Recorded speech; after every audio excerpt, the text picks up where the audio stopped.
Mikrobilen Toyota Aygo kom frem i 2005, og det her det er anden generation, der kom frem for et par år siden. Og det er en bil, som danskerne virkelig har taget til sig. Både i Toyota-form som her, men også som Peugeot 107 i starten, senere 108 og Citroën C1. Det er en meget billigt produceret bil. Det er en bil, der kører langt på literen, og det er en bil, som rigtig mange danskere har købt over tid. En af de andre biler i mikrobilsklassen, som der ligesom har slået rigtig meget igennem, det er Folkevogn Up, som vi ser her. Der også findes en søstermodel fra Seat, der hedder Mi, og også Skoda med Citigo. Og Up'en kom frem i 2012-13 stykker, og blev kåret til årets bil dengang. Og har netop fået sit første facelift, og det gælder kun for Folkevogn-udgaven, som vi har med i dag. Radaren, der sidder heroppe i forruden, den er en af de helt fede detaljer ved Up'en. Det er nemlig der, hvor der er et automatisk nødbremssystem, der fungerer op til 30 km/t. Og det vil sige, at du kommer kørende ind i byen, du er måske i gang med at kigge efter en cyklist, og så bremser bilen foran dig, og så standser bilen for den, helt automatisk. Og det er standard på alle Up, alle Citigo og alle Seat Mi. Og det er stadigvæk den eneste bil i klassen, der har det som standard. Når du kommer over i Toyotaen, så er det ikke standard, men du kan tilkøbe et kamera, en pakke, der hedder Toyota Safety Sense til 5.000 kroner, som jeg vil anbefale alle at vælge, hvor der er, at du både får nødbremsen, ligesom du har i Up'en, men der også er sådan en alarm for vognbaneskift. Det vil sige, at hvis du kommer til at ramme striberne, så kommer der en alarm inde i bilen. Det fungerer rigtig godt, og hvis det er, at du kører nogle steder, hvor ligesom at vejbanen er for smal, så er der en knap på rattet, så du kan slå det fra. En af de specielle ting, der er ved Aygoen, er, at du kan få den i en åben version også. Og det vil sige, at du for under 10.000 kroner kan vælge at få sådan et tag som her. Det er jo ikke en rigtig cabriolet, men det lugter lidt af sommer i hvert fald.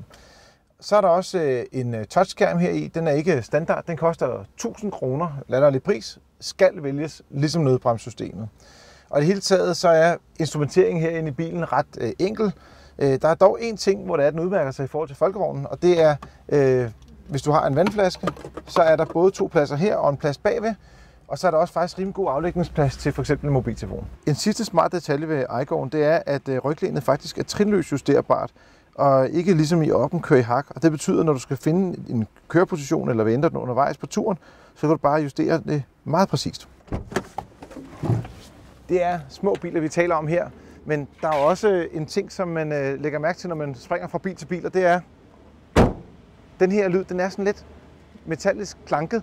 Hvorimod, hvis vi går over til folkevognen herovre, åbner her, så har det sådan lidt mere en fornemmelse af bankboks. Og generelt, når du sidder inde i bilen, så kan man godt mærke, at i folkevognen, der virker den sådan lidt mere solidt bygget, hvor det er, at der er lidt mere papbil over Aygoen. En af de ting, der virkelig har irriteret mig helt abnormt meget ved en Up, det er, at hver gang man skulle ind i bagagerummet, så skulle den her hattehylde, den skulle man selv manuelt flytte op og ned. Og det vil sige, at en gang imellem, så har man fyldt noget i bagagerummet, og så skulle man ud og køre, og så glemte man lige at tage hattehylden ned igen bagefter. Og det vil sige, at når man lukkede bagklappen, så kunne man ikke se noget ud af bagruden.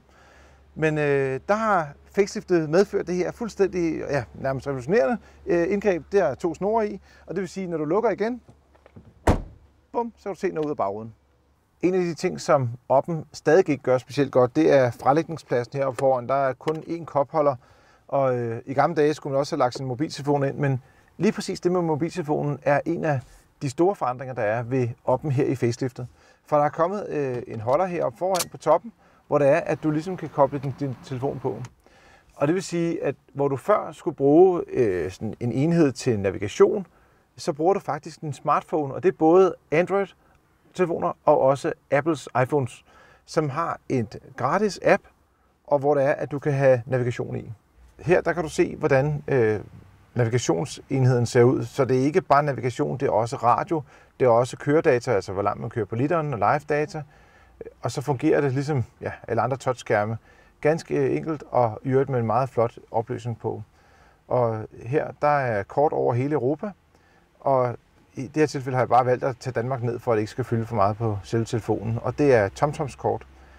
Så det er med live navigation og med trafikmeldinger på. Det er ganske enkelt helt outstanding i klassen.